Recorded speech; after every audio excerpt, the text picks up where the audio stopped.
السلام علیکم ورحمۃ اللہ وبرکاتہ۔ میرے پیارے بچوں، کیسے ہیں آپ؟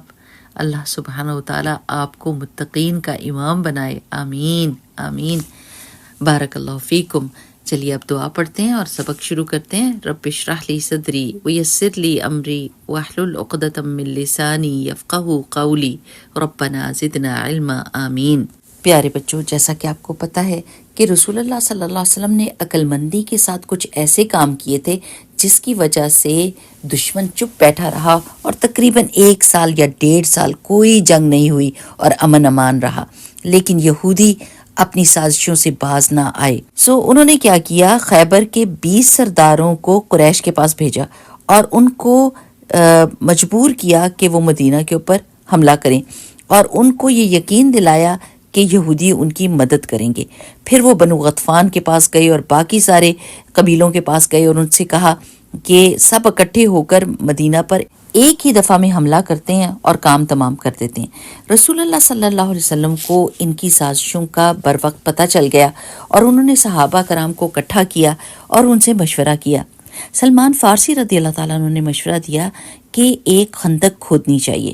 اب جیسا کہ آپ کو پتہ ہے کہ 3 طرف سے مدینہ محفوظ تھا کیونکہ وہاں پر پہاڑ تھے سخت پتھروں کے، لیکن ایک طرف جو جنوب کا طرف تھی وہاں سے خطرہ تھا کہ دشمن وہاں سے آ سکتا ہے۔ یہ فیصلہ کیا گیا کہ 1 میل لمبی خندق اس طرف میں کھودی جائے گی۔ رسول اللہ صلی اللہ علیہ وسلم نے 10 آدمیوں کے گروپ بنائے، ان کو ایک خاص پورشن دے دیا کہ اس جگہ پر آپ نے خندق کھودنی ہے، اور خود بھی ان کے ساتھ خندق کھودنے میں اور مٹی اٹھانے میں لگ گئے۔ صحابہ کرام نظمیں پڑھ رہے تھے اور رسول اللہ صلی اللہ علیہ وسلم بھی ان کا ساتھ دے رہے تھے۔ بہت سخت وقت تھا۔ مدینہ کے اوپر مسلسل حملوں اور جنگوں کی وجہ سے مدینہ کے معاشی حالات اچھے نہیں تھے، اور ان دنوں میں کھانا بہت کم تھا، اور کھانا جو بھی پکایا جاتا تھا وہ بہت ہی بدبودار چربی میں پکایا جاتا تھا جو کھائی نہیں جاتی تھی، لیکن سب کو کھانا پڑتا تھا اور وہ صبر کے ساتھ یہ کرتے تھے۔ یہی وہ وقت ہے کہ جب صحابہ نے اپنے پیٹوں کے اوپر پتھر باندھے تھے، کیونکہ اتنی بھوک ہوتی تھی، پتھر بندھا ہوتا تھا تو لگتا تھا کہ پیٹ میں کچھ ہے۔ تو جب انہوں نے جا کے رسول اللہ صلی اللہ علیہ وسلم کو دکھایا کہ یا رسول اللہ ہمارا تو یہ حال ہے، تو رسول اللہ صلی اللہ علیہ وسلم نے ان کو دکھایا کہ رسول اللہ صلی اللہ علیہ وسلم کے پیٹ پر 2 پتھر بندھے تھے، یعنی ان کو زیادہ بھوک لگی ہوئی تھی۔ سبحان اللہ۔ اسی دوران اللہ سبحانہ و تعالیٰ کی بہت ساری نشانیاں اور رسول اللہ صلی اللہ علیہ وسلم کو دیے ہوئے معجزات صحابہ نے دیکھے۔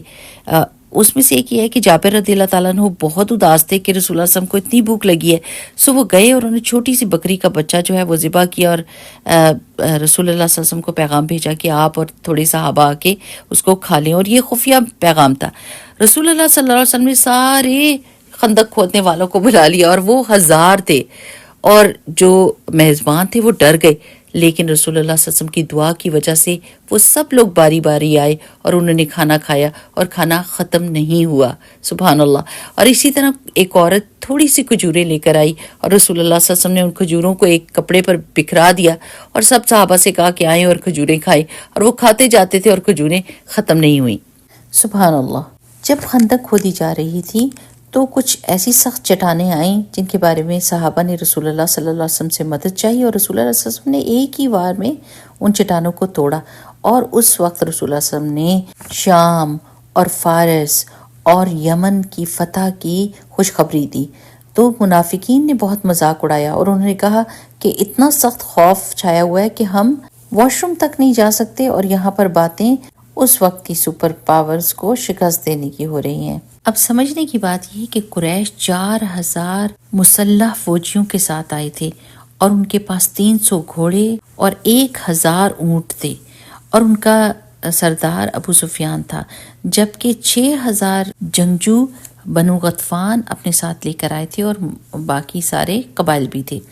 اتنی بڑی فوج کا مدینہ جیسی چھوٹے سے شہر کے باہر اکٹھا ہونا ایک بہت بڑے خطرے کی بات تھی، اور ایک بہت بڑا امتحان تھا اللہ تعالیٰ کی طرف سے، جس کے بارے میں قرآن میں اللہ سبحانہ و تعالیٰ نے فرمایا ہے کہ جب نکاحیں کج ہو گئیں، دل حلق کو آگے، اور تم لوگ اللہ کے ساتھ طرح طرح کے گمان کرنے لگے، اس وقت مومنین کو آزمایا گیا اور انہیں شدت سے جھنجھوڑ دیا گیا۔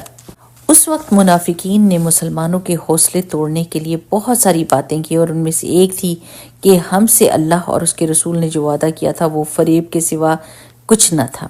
اور ایک گروہ نے کہا کہ اہل یثرب، تمہارے یہاں ٹھہرنے کی کوئی گنجائش نہیں، لہٰذا واپس چلے چلو۔ اور ایک فریق نے بھاگنا بھی چاہا، نبی کریم صلی اللہ علیہ وسلم سے اجازت لینے کے لیے بہانہ کیا اور کہا ان بیوتنا عورہ، کہ ہمارے گھر خالی پڑے ہیں اور ان کا کوئی نگران نہیں ہے، حالانکہ گھر خالی نہ تھے۔ اس وقت رسول اللہ صلی اللہ علیہ وسلم نے عبداللہ ابن مکتوم رضی اللہ عنہ کو مدینے کا سردار بنایا، عورتوں اور بچوں کو ایک قلعے میں محفوظ جگہ پر رکھا اور خود اپنے 3000 آدمیوں کے لشکر کو 10,000 کے لشکر کے سامنے جا کے کھڑا کر دیا۔ اب ان دونوں کے درمیان وہ خندق تھی۔ عربوں نے جنگوں میں کبھی بھی یہ حکمت عملی یا یہ طریقہ نہیں دیکھا تھا، اور ان کو شوق بھی لگا اور ان کو غصہ بھی بہت آیا، اور وہ کوشش کرتے رہے کہ کس طرح وہ یہ خندق پار کریں، لیکن جب بھی وہ کوشش کرتے تو مسلمان ان کے اوپر پتھر اور تیر پھینکتے، جس کی وجہ سے وہ پیچھے ہٹ جاتے۔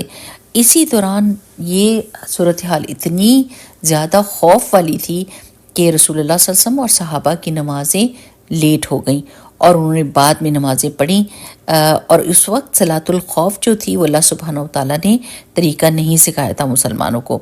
یہ محاصرہ جو تھا یہ آلموسٹ 1 مہینے رہا۔ بہت زیادہ خوف، بہت زیادہ سردی اور بھوک کی وجہ سے یہ مسلمانوں کے لیے بہت سخت وقت تھا۔ دشمن نے بہت کوشش کی کہ وہ اس خندق کو پار کرے، لیکن وہ ناکام رہے۔ اس لڑائی میں دشمن کے 10 آدمی مارے گئے اور مسلمانوں کے 6۔ پیارے بچوں، یہاں پر ہم رک جائیں گے اور ہم دیکھیں گے کہ ہم نے اتنے ساری سٹوری سے کیا سبق سیکھا۔ پہلی بات تو یہ کہ رسول اللہ صلی اللہ علیہ وسلم ہمیشہ مسلمانوں سے مشورہ کیا کرتے تھے جب بھی کوئی ضروری کام پیش آتا تھا۔ تو ہمیں بھی کیا کرنا چاہیے؟ یہ تو بہت اچھا طریقہ ہے۔ اگر ہم لوگوں سے مشورہ کریں تو سب کے کندھوں پر ذمہ داری ہوتی ہے، ہر ایک کو اپنی امپورٹنس پتہ چلتی ہے اور سب کو خوشی ہوتی ہے۔ دوسری بات یہ کہ رسول اللہ صلی اللہ علیہ وسلم اللہ کے پیغمبر تھے، وہ مسلمانوں کے دینی رہنما تھے، ان کے سیاسی رہنما تھے، ان کے فوج کے سپہ سالار تھے، لیکن اس کے باوجود جب کام کی باری آتی تو رسول اللہ صلی اللہ علیہ وسلم پیچھے نہ بیٹھتے اور سب فوجیوں کے ساتھ مل کر کام کرتے۔ اس کا مطلب ہے کہ لیڈر ایسا نہیں ہونا چاہیے کہ جو پیچھے بیٹھ کے اور تماشا دیکھے، بلکہ لیڈر وہ ہوتا ہے جو لوگوں کے ساتھ کام میں ہاتھ بٹائے۔ ٹھیک میرے پیارے بچوں، چلیں اگلی دفعہ تک کے لیے السلام علیکم ورحمۃ اللہ وبرکاتہ۔ سبحانک اللہم و بحمدک، نشہد ان لا الہ الا انت، نستغفرک و نتوب الیک۔ السلام علیکم ورحمۃ اللہ وبرکاتہ۔